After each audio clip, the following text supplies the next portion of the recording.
Jusqu'à 9h, Good Morning Business.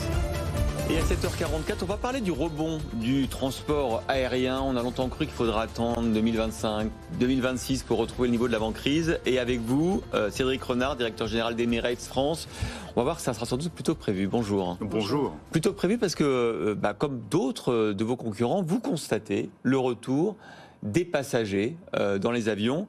Et vous croyez d'ailleurs à un retour à la normale. J'ai vu votre PDG Tim Clark dit 2023, 2024 ou plus tard, on aura retrouvé le niveau d'avant-crise.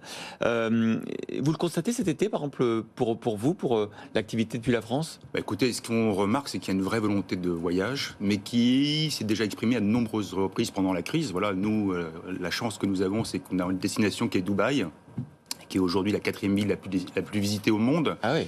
Et il y a une vraie attraction de cette destination, même au moment de la crise. Et aujourd'hui, depuis, je dirais, la Toussaint dernière, il y a une vraie accélération en termes de déplacement. Pour vous donner un chiffre, aujourd'hui, on a redéployé 80% de nos capacités, donc de par le monde, et 90% du réseau Emirates, donc des destinations, sont réouvertes. Donc, on est vraiment dans une phase d'accélération, et l'accélération est encore plus sensible, évidemment, juste avant les vacances scolaires et les périodes estivales. Vous desservez combien de destinations aujourd'hui par rapport à il y a 2-3 ans, par 90%. 90%, 130 destinations. 130, oui. Mais justement, vous l'expliquiez, vous êtes le hub autour de Dubaï, avec une partie destination vers l'Asie qui était très importante à cause de votre position géographique. Et ça a plus souffert que d'autres destinations. L'Asie est restée plus longtemps confinée, elle le reste encore d'une certaine manière. Et comment vous arrivez à compenser ? Est-ce que vous avez réalloué votre flotte ? Est-ce que les routes d'aujourd'hui ne sont pas les mêmes qu'il y a 2 ans ? Alors, le réseau restait le même. Voilà. Après, la question, c'est de redéployer les avions et les capacités au fur et à mesure. Ouais.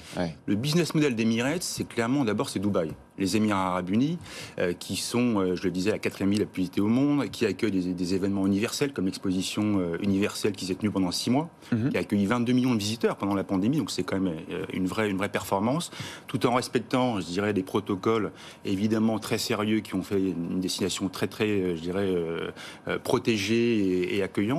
Et après, la deuxième, comme vous le disiez, c'est le réseau d'Emirates, la force du hub qui nous permet justement de se redéployer sur l'ensemble de l'Asie.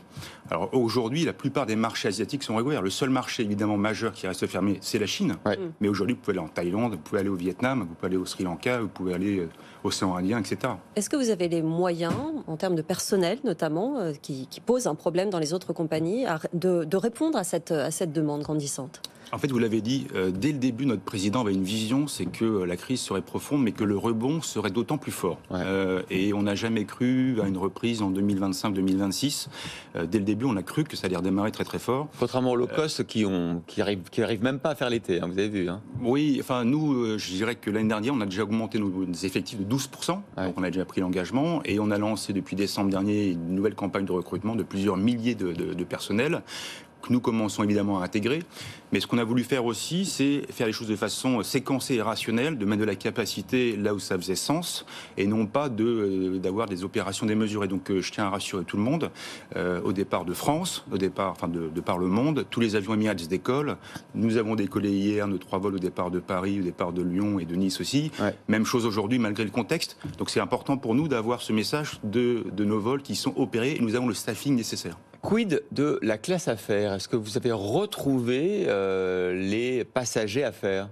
Écoutez, tout à fait. Ce qu'on observe, il y a 2... Alors, il faut évidemment être plus précis, c'est-à-dire que la clientèle affaires, au sens où vous l'entendez, clientèle d'entreprise, est certes en recul aujourd'hui, de par des restrictions budgétaires, et puis que le monde n'est pas encore totalement ouvert.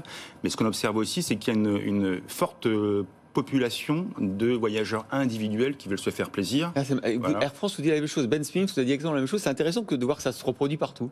Écoutez, c'est ça. Après, l'expérience Emirates, c'est avoir une expérience à part, faire du voyage, faire de son déplacement en avion une expérience. Et c'est l'expérience d'Emirates que nous vendons depuis le début de la compagnie. Donc aujourd'hui, on continue à investir.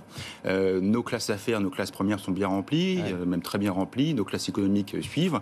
Et on continue à investir. On a lancé également une nouvelle cabine qui s'appelle l'économie premium, qui permet justement d'offrir à des clients une expérience encore plus singulière entre la classe économique et la classe affaires, avec une vraie cabine qui offre, je dirais, ce surplus de confort. Et dans chacune de ces catégories, de quelle façon ont évolué vos prix ?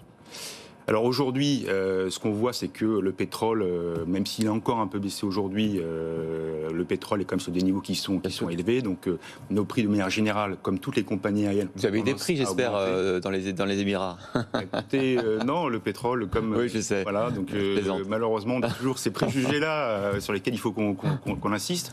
Le vrai business model d'Emirates, c'est l'excellence, c'est la productivité et c'est le sens du client. Et puis alors, pour ceux qui sont sur RMC Découverte, évidemment, on a vu beaucoup d'images de vos avions, notamment de l'A380. Vous êtes une des compagnies qui croyait toujours à l'A380, malgré la taille très importante de l'avion, malgré, certains disent, le coût plus élevé. Pourquoi vous gardez l'A380 ? On est très content, hein, mais pourquoi vous le gardez ? D'abord, c'est un avion qui est plébiscité par l'ensemble des voyageurs. En termes d'expérience, ça correspond parfaitement à l'expérience Emirates. C'est un avion qui est iconique. Quand vous voyez un Airbus A380 se poser sur un aéroport, les yeux se tournent. Voilà. Et Emirates a fait de cet avion un avion iconique avec une expérience, des aménagements à bord de l'avion. Même s'il est un peu plus cher à exploiter ?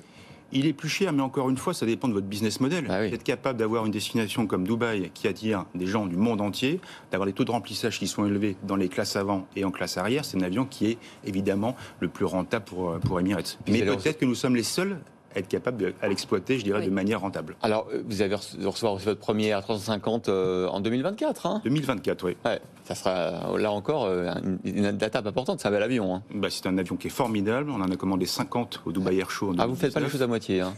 Écoutez... Vous mettrez 50 à 350. Non, il faut continuer. Après, je pense que c'est aussi notre responsabilité en termes d'environnement, d'avoir des avions qui soient les plus modernes possibles. La flotte d'Emirates, c'est 8 ans de moyenne d'âge.